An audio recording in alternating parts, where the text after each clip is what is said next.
Welcome to the DraftKings running back analysis for Week 11. I'm Jason Gilboa, JGilboa11. With me is Russell Clay at Russell J. Clay. I wasn't going to do it, but I think I am right now. I think we just need a little bit of an explanation, a backstory about you're wearing the same shirt 2 days in a row. I mean, this could be me wearing the same shirt 2 days in a row, or it could be us doing two pods back to back and you trying to make me look bad. But I have something different on.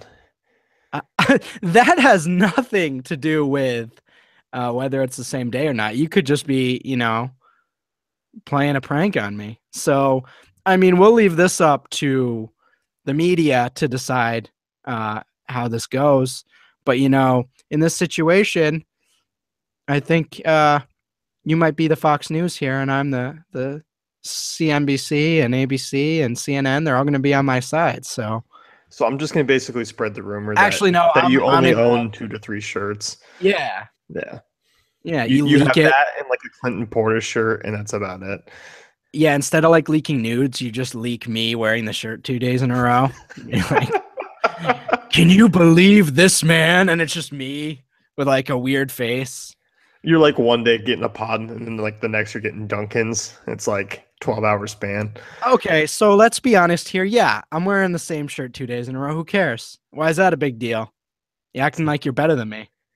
Think you're better than me, Jason? That's fine. Yeah.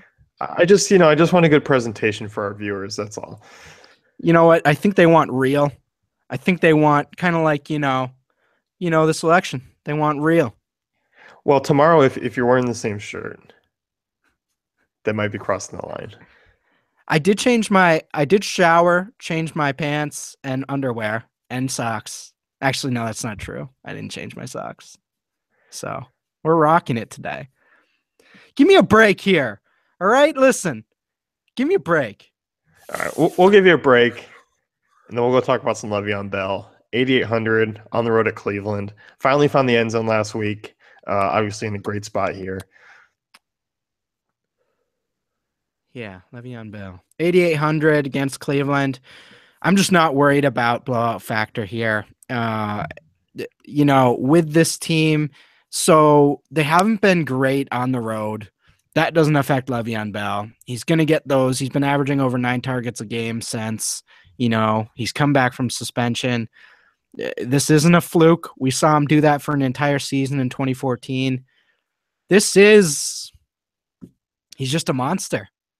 And he's going to continue to get big plays. He's just so good behind that line with deciding where to cut into the hole. And, I just think this Cleveland Browns defense doesn't have anything to stop him. And, it's just such an easy move. So much easier to play him at 88 than Brown at 95, in my opinion. I just think his touches are guaranteed.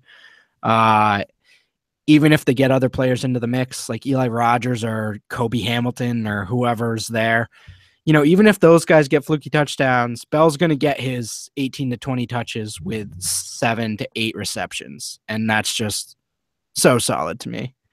It definitely is. I mean, you essentially look at him, he's RB1 on this team, and he's wide receiver 2 at the same time. It's so sick, yeah.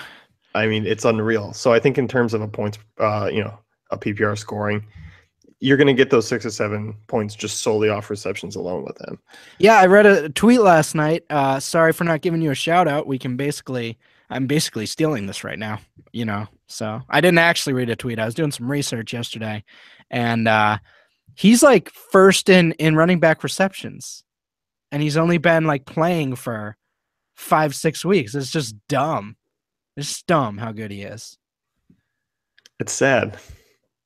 It's going to be sad. Get up Le'Veon Bell's level. That's what needs to happen. Yeah. So, yeah. Next one here, looking at LeGarrette Blount, 6,400 on the road at San Francisco. Take it away. You feel bad for the Browns, and then you look at San Francisco's run D. This is going to be epic. Now, if Rob Gronkowski wasn't out, I'd be a little worried of just Tom Brady onslaught, just throwing 180-yard touchdown to Chris Hogan, like 8 for 90 and a touchdown for Edelman, and like 5 catches for 350 yards for Rob Gronkowski. But without Gronk, I think they go a little more conservative, just go with what works. Blount obviously coming off the 3 touchdown game, top 5 running back on the season. I don't know anybody who saw that coming. And they're just going to continue to run it with him. It's what's worked this year. And San Francisco's basically on pace to give up 3,000 rushing yards this year. It's just a sad state of affairs for Chip Kelly. They're going to allow more rushing yards than Alex Smith is going to throw passing yards. Oh no. Yeah. Sorry, that wasn't a shot at you, but I'm just saying. And less passing yards than Jared Goff is going to throw for. Oh, jeez. Yep. Let's stop. 500 yards a game starting this week, baby. No, but back to Blount, 6,400. That's just too good of a price to pass up in cash games, I think. Yeah, with that team total, even if Brady scores 3 touchdowns, it just seems like he'll be in there for 1 or 2. Oh yeah, my team total 32. Yeah, well Rush done, defense of San Francisco 32. LeGarrette Blount fantasy points probably 32. By that logic. Sometimes things just line up, folks. GPP running backs. I mean, you're looking at a couple pass catching guys. Obviously, CJ Procise was so good last week that Seattle decided to cut Michael.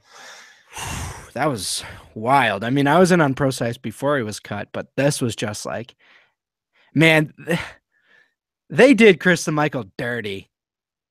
He was awesome. I know he was going through a little rough stretch there, but they took him out back like old Yeller. It was pretty brutal, man. I hope he shows up with somebody else. But yeah, Procise, I mean, even when Rawls comes back, Procise has got that 3rd down roll on lock in a pass-heavy offense. This is just going to be fireworks for the rest of the year. I don't even care about, touches as much as I care about efficiency. Russell Wilson fully healthy equals extremely efficient offense. I mean, if Procise gets 5 to 6 targets a game in this role, that should be a really high floor going forward. Yeah, I mean, and Philly's defense really hasn't been good against pass catching backs. I think Football Outsiders had him ranked 25th. I mean, so that really sets up into Procise's wheelhouse and a reasonable team total here as well. I mean, you talked about it on, I believe, one of our pods yesterday about Philly's off defense, obviously struggling more on the road than at home. Yeah, they're okay, but I'm not afraid of them on the road. So 4,200 for Procise, that's just too good of a price. If he was 5,500, I'd definitely be thinking about it, but 42, let's just do it. Get him in with a Wilson Baldwin stack or a Wilson Graham, and you're looking really good on DK. Yeah, definitely. And you look at Theo Riddick here, I mean, who could also, be a swerve off of Procise if you want to pay up. Or do you like using both of them? Because I think there's a lot of upside that way too. How about your Notre Dame Fighting Irish? I know. I'm impressed. Creating the 3rd down backs. I mean, Theo Riddick, I thought he was okay heading into the year. Like, obviously, I expected what he did last year. Man, he's really good in that role. Obviously not going to be a ground and pound guy ever, but he solidified himself for the next 3 to 5 years, in my opinion, at least having a role in the NFL. But you look at this matchup, Jaguars don't have linebackers to keep up with him. We've seen this multiple times this year where they struggle with receiving down backs.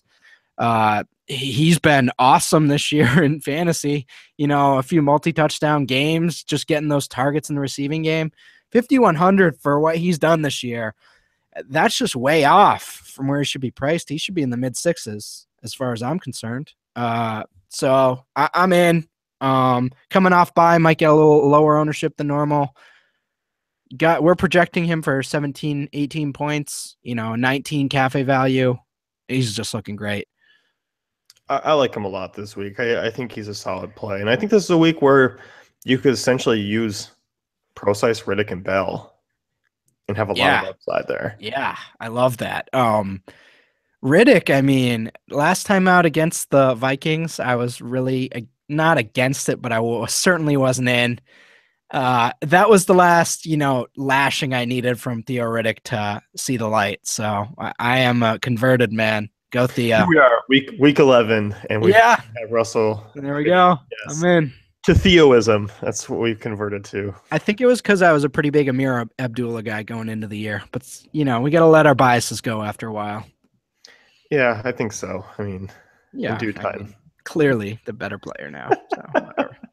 Value running back here, another pass catching guy. You're looking at probably a possible game flow scenario here where Duke Johnson's going to be used quite a bit.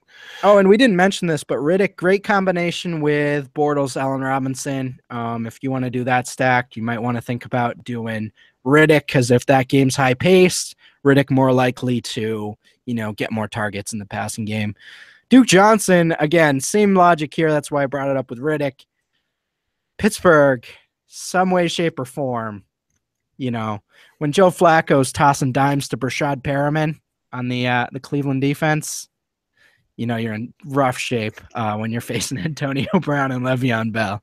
So I'm just saying, I'm not saying you have to believe this, but if you think at some point the Steelers are going to be up 35-3 in the third quarter, might want to think about getting some Duke Johnson shares to eat away at that garbage time points, Yeah.